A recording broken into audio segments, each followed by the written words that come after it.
Hi there, it's Mr. Clark. Welcome to lesson 2.ET.3 on inner voices. So, we are going to be taking a look at filling in the rest of the staves on our worksheet today.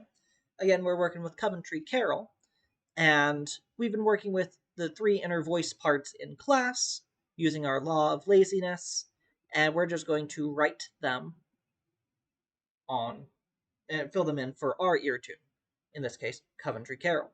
So you see the chords and the bass line we've already filled in. 1571 goes with 151 bass line.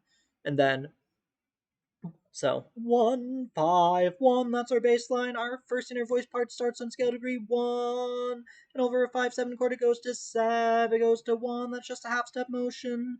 Then we start in the next member of the minor tonic triad. 1 to flee.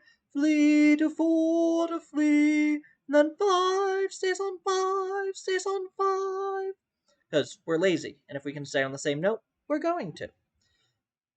So, how this is going to work, all these are in treble clef, you'll notice. So I have a 1 chord here. So my first inner voice part starts on 1.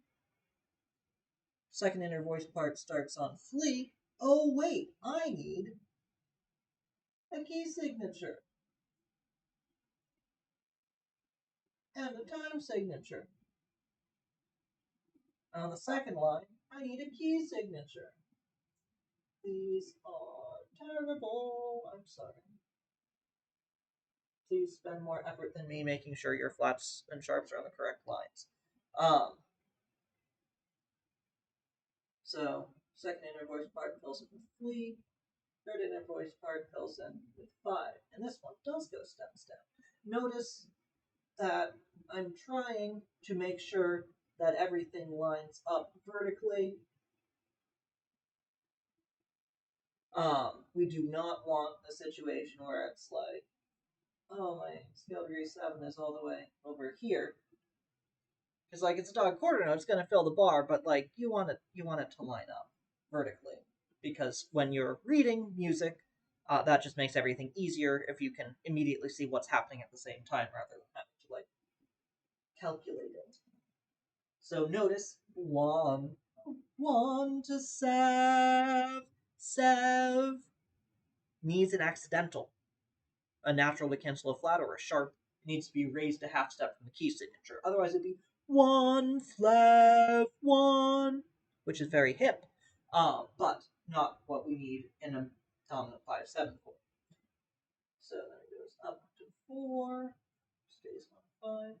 Your third inner voice part is really easy. You don't have to think about it. You can just write 5 every measure. Great. Okay. Then flee to 4.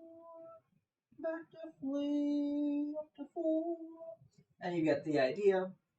Inside to 1. I'm sorry, that stays on. So, you need a new natural because it's a new measure. Back to 1. And I keep writing these rhythmic dots underneath when they should go above. That is a bad habit. So, you get the idea. Fill in the rest of your inner voice parts, and you'll be good to go. I'm not going to make a video for 2.ET.4 because all that says to do is turn in a final draft. So, do this, get feedback on it, and then turn in a final draft. And you'll be good to go for your second ear tune project. Congratulations. And the next step will be your first composition project. I will see you then.